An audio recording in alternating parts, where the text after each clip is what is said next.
Nou is dit tyd om 'n bietjie musikaal te verkeer en Fran Prins kuier by ons. Hy vertel ons meer oor sy jongste enkelsnit, Uitspattig Pragtig. So kom ons raak bietjie saam. Uitspattig, hier's al baie welkom Fran. Dankie, môre julle.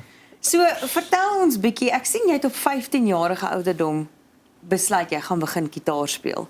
Asof dit sommer net so vinnige ding is wat jy kan aanleer. Dit is nogals 'n groot stap wat jy geneem het en dit het nogals 'n vonk gegee vir die vurigheid van jou liefde vir jou musiek. Hoe het jy dit reg gekry? Ek weet tot vannagte nie. So ek het 'n weggooi gitaartjie opgespoor in iemand se garage en ek weet nie vandat ek die ding gesien het, dit was nooit musiek is nie my familie nie. En dit is die lelikste gitaar geweest, so 'n rooi gitaar.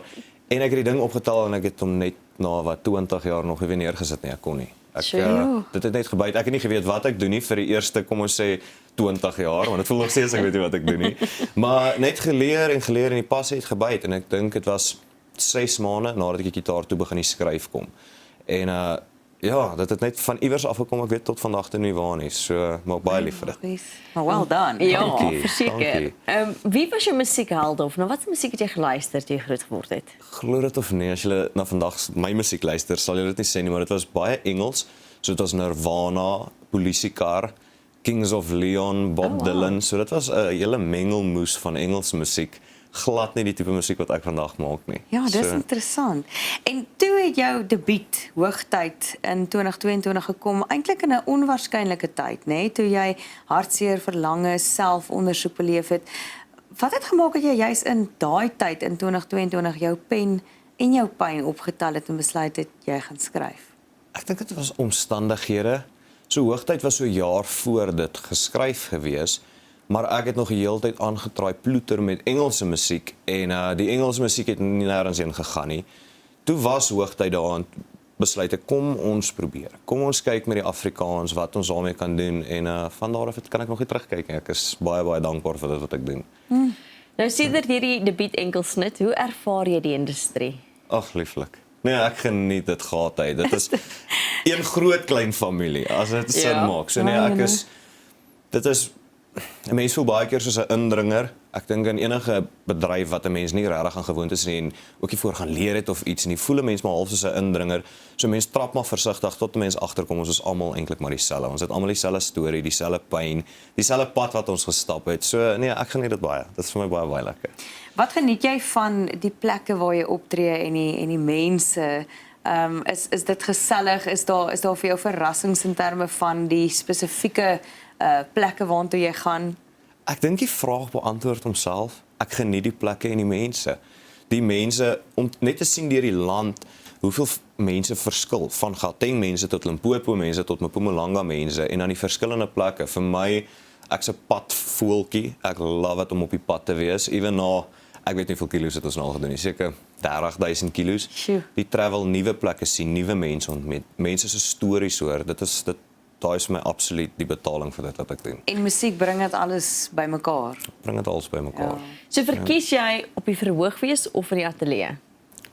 Ek verkies eintlik in die ateljee wees. Oh. So ja, ek verkies dit meer om te skryf. As ek glad nie ooit te gerekord het of te gesing het nie, sou ek baie bly gewees het. As ek net kon geskryf het, maar op die pad wees is waar mense maar betaling vir dit kry. So ja. So jy is bereid om vir ander kunstenaars ook te skryf as hulle nou byvoorbeeld sou luister? Absoluut. Ek dink ons al 2 of 3 uit vir ander kunstenaars. Aha, vertel. So ja, die ene is vir Daniel Hofman geskryf. Sy naam is Doringdraad Daisies. En dan die ander ene is vir 'n man geskryf met die naam Landman en die song se naam was Kasteel op die Sand. Ek moes myself mooi onthou. En dan is daar 'n derde enetjie wat op pad is, wat bietjie meer van 'n bar vibe is, bietjie meer van 'n kuiersong. En die naam is nog nie bevestig nie, so ek kan nog nie heeltemal die naam weggee nie, maar dit is van 2 ouetjies met die naam Myn en Wyn. So dit mag dalk die song se naam mag dalk Koeler Koors wees. So ek weet nog nie. Sjoe, klink vir my daar's baie kreatiewe brousels wat jy in jou brein in die gang is.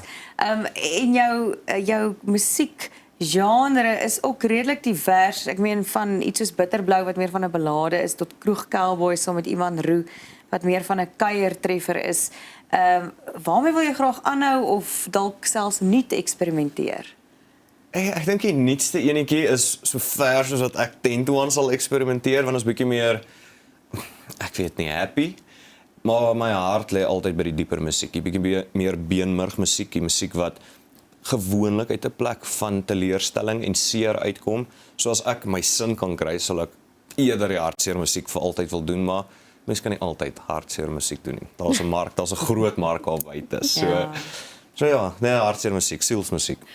Jy het nou genoem die nuwe een, Uitspattig Pragtig. Waaroor gaan dit? Vertel ons daarvan. So Uitspattig Pragtig is eintlik so eenvoudig. Dit gaan oor 'n geliefde paartjie wat nou al 'n paar jaar saam is en hulle spaak verloor het, as mense so wil sê. Daai vuurwarm nuwe gevoel van liefde wat jy jouself op die mooiste aantrek en net 'n aand bietjie gaan stout wees, bietjie gaan vinnig ry en in plekke gaan hang waar jy nie moet gaan hang nie en net weer om daai koneksie te herontdek, want ongelukkig liefde is een van daai goed as 'n mens om die voer nie, dan raak hy maar bietjie stagnerend en partykeer kan hy bietjie vervelig raak en dan is dit gewoonlik wanneer mense nie in daai situasie meer wil wees nie. So ek dink dit is uiters belangrik dat mens, ek weet nie, goeders gaan doen opsetlik, at least 1 keer 'n week of 1 keer in 2 weke saam met jou geliefde om net weer daai spaak te ontdek. Ja, absoluut. Om weer na mekaar te kyk soos wat jy die eerste keer na mekaar gekyk het. Imagine dit kan elke dag so wees. Ja, maar met goeie oefening dink ek kan jy naby aan dit kom, né? Ek kom glad nie reg nie.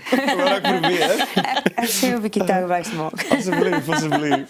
Tannie het baie ervaring. Luister, ons het 'n bietjie creative vir jou, net 'n paar skiet in die lug vragies om jou beter te leer ken. So, is jy gereed? Kom ons draai. Kom ons kyk. Dis maklik man. Wat is die eerste ding wat jy in die oggend doen as jy jou oë oopmaak nadat jy jou oop gemaak het? Wel, gewoonlik tandeborsel. Voor jy koffie drink? Ja, voordat ek koffie drink. En dan weer na die tyd of nie? Na die tyd. Ek het 'n ding gehoor dat as 'n mens koffie drink as jy net wakker word, is die suiker sleg vir die bakterieë in jou mond. En dit steek by my vas, dit voer die bakterieë. So nou, as ek nie borsel nie, sal ek dalk mouthwash, koffie drink, 'n sigaret of 20 rook en skryf en dan voordat my dag heeltemal begin, dan sal ek gaan tandeborsel weer. Magies. Ja, ek weet nie of dit waar is nie. My is al wetenskap. Iemand wat weet kan vir ons sê. Wat 'n unieke roetine. As jy vir een dag 'n ander beroep kon doen, wat sou dit wees? Ek dink plastiese chirurgie. Dis wat ek wou gedoen het voordat hierdie musiekgogga my kom byt het. So ja, ek dink toe aan in daai rigting in sig Ja, gaan het. dit is heeltemal 'n ander wêreld, dis baie interessant. Wat is die beste raad wat jy nog ooit ontvang het? Sure, ek dink ons het nou net daar buitekant staan en praat, ek en een van die dametjies. So Joe het eendag vir my gesê, ek het net 'n show saam gedoen, toe lyk hy baie gestres. En ek's 'n stresprinses, ek stres oor alles. Toe sê hy vir my, Joe, as jy ooit ophou stres, dan het alles wat jy doen in jou kop toe gegaan. Sjoe. So ek dink daai, en dit bly tot vandag toe, as ek begin stres, dan hoor ek sy stem hier, en ek sê, okay, dit het nie kop toe gegaan, want dit is vir my baie, baie belangrik om nederig te bly, en plat op die aarde. Dis goeie raad. Baie goeie raad. As jy enige plek in Suid-Afrika permanent kon woon, waar sou dit wees? Die Kaap. Die Kaap. Definitief die Kaap. Ek weet nie waar in die Kaap nie, want dit is alles mooi, maar iewers in die Kaap, iewers in die Weskus. En watter liedjie luister jy tans die meeste? Behalwe jou eie? Ek luister glad nie my eie musiekie. Glad nie. Sure. Ek wil sê Sterre van Jan Blom, 'n nuwe song van hom wat uit is. Ek luister nogal verskriklik baie na dit. Ek weet nie hoekom dit raak iewers diep hier binne. Dit klink na 'n lekker liedjie vir die lang pad, hoor. Dit is 'n mooi song. Dankie Fran Prins, dit was lekker om jou beter te leer ken. Ons gaan nou kyk na die musiekvideo van Uitspattig Pragtig en jy moet lekker reis en lekker skryf, hoor? Dankie julle, ek waardeer dit onmenslik baie en vir almal wat luister, baie dankie. Ek waardeer dit.